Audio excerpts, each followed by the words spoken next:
there, it's Kevin from RogueDeckBuilder.com here with match number 1 in the standard 8-man tournament that I just joined with my Chalice of Life deck. Unfortunately, I thought I could go back and, under the constructed queues, find the matches and cast the replays, but it doesn't work like the dailies where you can go in here and click and it'll open up all the games. So unfortunately, I did lose one game from this match, but there are 2 good games to cast, so I will go ahead and do that. So he leads with a Blood Crypt and Appetite for Brains, the Restoration Angel. I'm thinking, yes, this was game 2. Game number 1 was actually a blowout. So I do have the 2 more interesting matches, I believe. Or is this game number 3? I think I'm on the wrong game here. Anyway, let's cast this one. I ended up winning this one 2-1, this matchup versus Grixis Control. And I don't know the order of what happened here. I think this is actually game number 3. And he leads off with a Restoration, Killing Me. No, this is game number 2. Alright, cool. So we're on the right game here.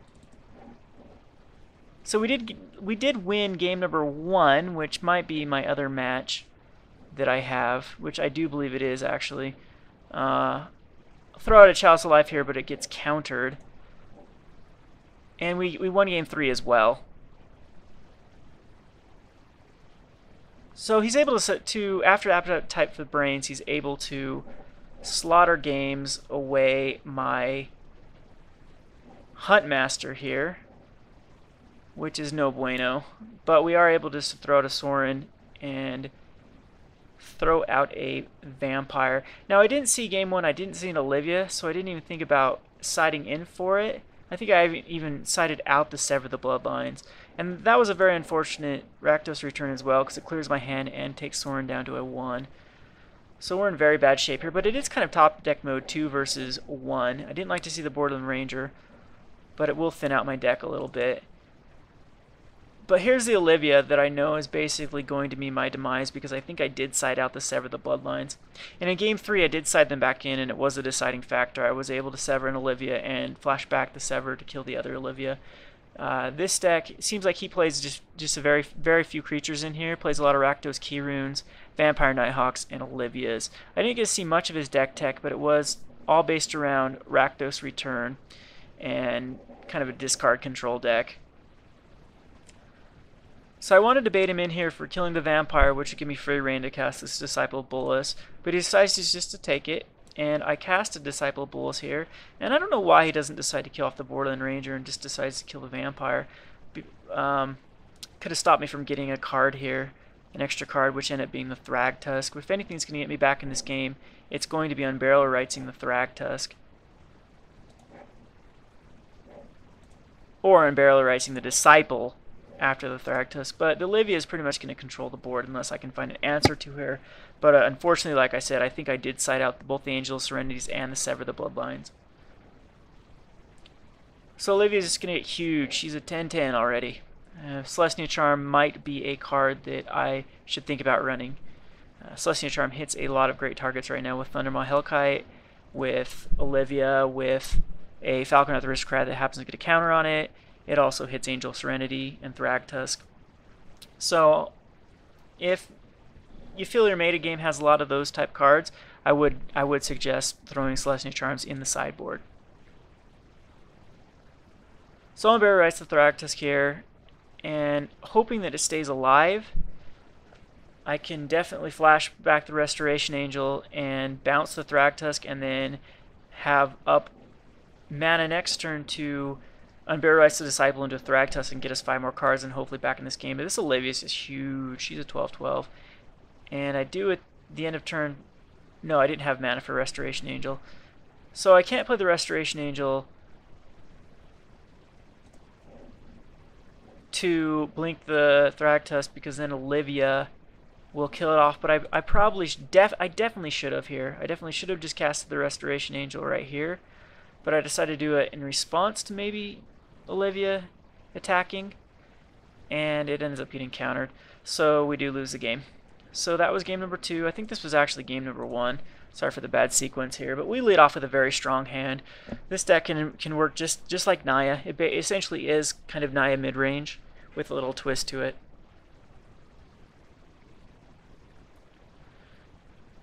So we're able to ramp into a third turn Huntmaster, which he has no blue source. No blue source for that, Desolate Lighthouse, and since he played his lands like that, I'm thinking he doesn't have a blue source in hand.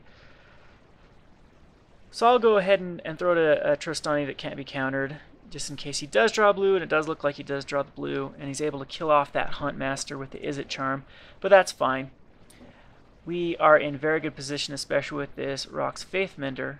So we'll attack into him again, and he does decide to ultimate price my Wolf token, which is great. Now we got a 2-for-1. And I'll go ahead and throw out the Rock's Faithmender. And see, that's a cool combo. Just gained 10 life off of that. That was the reason why I decided to build this deck.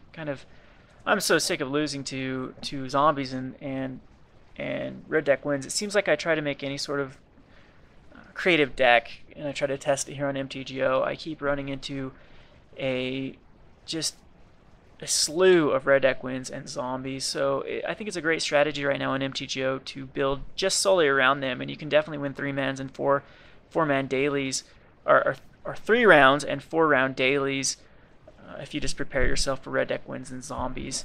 And again, it's not bad against like Celestia aggro. I did actually play this deck versus a green-white humans, and in neither of the games recorded, but I was able to win that one as well. So for my only 2 losses, I have 3 losses with this deck.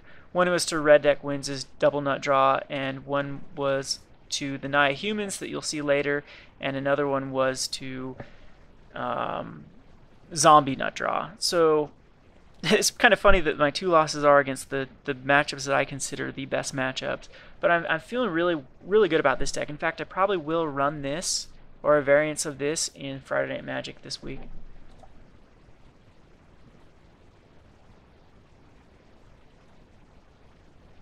And I don't know what he's doing here. He decides to block the Rakdos Key Rune, and then so he's got a Searing Spear and Izzet Charm, and the Izzet Charms, but I don't know if he misclicked here and did the draw 2, discard 2, or if he just decided that his Rakdos Key Rune wasn't worth it to keep alive, or my Trostani wasn't worth killing. I really think that's probably a misclick, but I ended up killing the Key Rune and keeping my Trostani alive. He could have also realized that a Restoration Angel, which I did, which would have enabled me to bounce my Trostani, and then he wouldn't get any value out of that Izzet. But we're able to bounce the Faithmender in a turn and go to 52. This is where our Chalices would come in big handy against these control matchups. Once Chalice is on board, they have a hard time getting rid of them. So he does scoop there. Not the most exciting game. Game 3 was actually very exciting. Once again, it came down to Sever the Bloodline, killing both of his Olivias, and just being able to He was controlling the board quite well with Bonfires and Ultimate Prices and Snapcaster and Ultimate Prices and whatnot, but eventually my card draw through Disciple Boluses and Garruk Primal Hunter ended up winning the game. I think Unbarrow Rights also came in handy as well. I'm sorry that game didn't record. Once again, MTGO is stupid sometimes.